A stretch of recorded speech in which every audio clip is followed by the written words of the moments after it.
तो good evening friend. अब हम लोग रीजनिंग का नंबर सीरीज का नेक्स्ट पार्ट पढ़ने वाले हैं। तो देखिए नेक्स्ट पार्ट में क्या करता है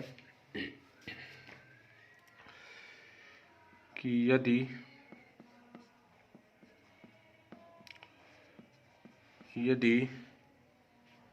श्रृंखला के आंकिक मान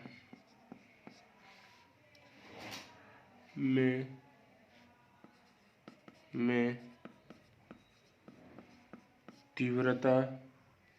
साथ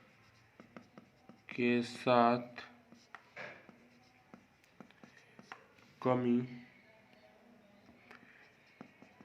हो रही है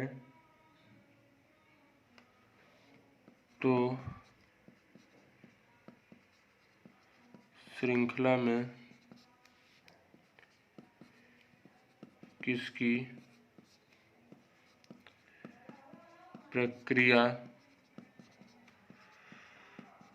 हो रही है।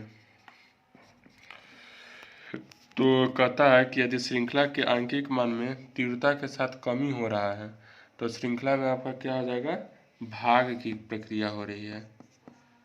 भाग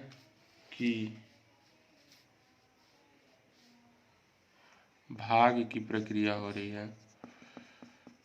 साथ ही साथ जोड़ या घटाव का भी हो सकती है। चलिए, तो कह रहा है कि यदि श्रृंखला के आंकिक मान में तीव्रता के साथ कमी हो रहा है तो श्रृंखला में किसका प्रक्रिया हो रहा है, तो आपका भाग का प्रक्रिया हो जाएगा। ठीक है, अब हम लोग आगे पढ़ने का कोशिश करते हैं। कह रहा है कि यदि श्रृंखला में तीव्रता के साथ पहले बढ़ती हो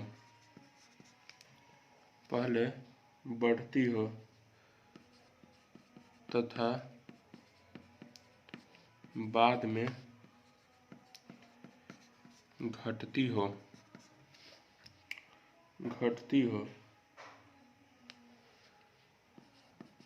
तो श्रृंखला में क्या हो रहा है। तो देखिए क्या कहता है कि यदि श्रृंखला में तीव्रता के साथ पहले बढ़ रहा है और फिर उसके बाद घट रहा है तो श्रृंखला में आपका क्या हो रहा है, गुना तथा भाग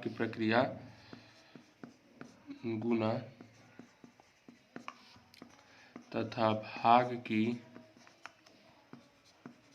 प्रक्रिया एक साथ हो रही है। तो देखिए यदि श्रृंखला में आपका तीव्रता के साथ पहले बढ़ता है और उसके बाद घटता है तो क्या हो रहा है श्रृंखला में, तो आपका गुना भी हो रहा है, साथ साथ आपका क्या हो रहा है, भाग भी हो रहा है। तो दोनों कंडीशन होगा। अगर श्रृंखला में आपका तीव्रता के साथ बढ़ रहा है और उसके बाद आपका घट रहा है तो आपका क्या हो जाएगा, उसमें गुना का भी कंडीशन होगा और साथ साथ उसमें क्या हो रहा है, भाग का भी कंडीशन आपका चलेगा। अब हम लोग आगे समझने का कोशिश करते हैं। क्या कहता है कि यदि श्रृंखला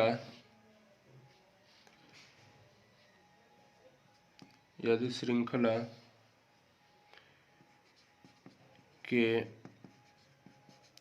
अंकों का मान पहले बढ़े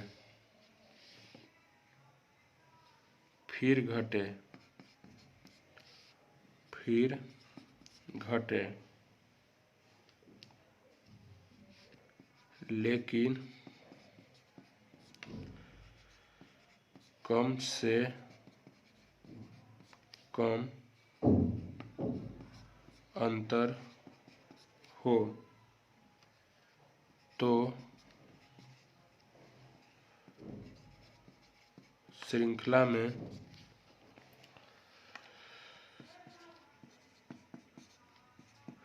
जोड़ तथा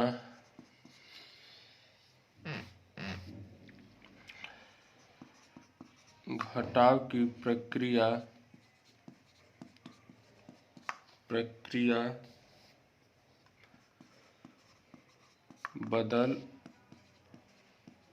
बदल कर चल रही है। तो देखो, यदि श्रृंखला में अंकों का मान पहले बढ़े और फिर घटे तो इसका मतलब उसमें क्या हो रहा है, जोड़ भी हो रहा है और साथ साथ क्या हो रहा है, घटाव भी हो रहा है। तो अभी तक हम लोग सब पढ़ लिए कि यदि श्रृंखला में आपका पहले बढ़ रहा है फिर घट रहा है तो उसके साथ आपका क्या हो रहा है, जोड़ भी हो रहा है और साथ साथ आपका क्या हो रहा है, घटाव का भी कंडीशन हो रहा है। तो अब हम लोग नंबर सीरीज़ का अब हम लोग क्या करेंगे, टाइप शुरू करेंगे। तो नेक्स्ट वीडियो में अब हम लोग नंबर सीरीज़ का टाइप शुरू करने वाले हैं। ओके।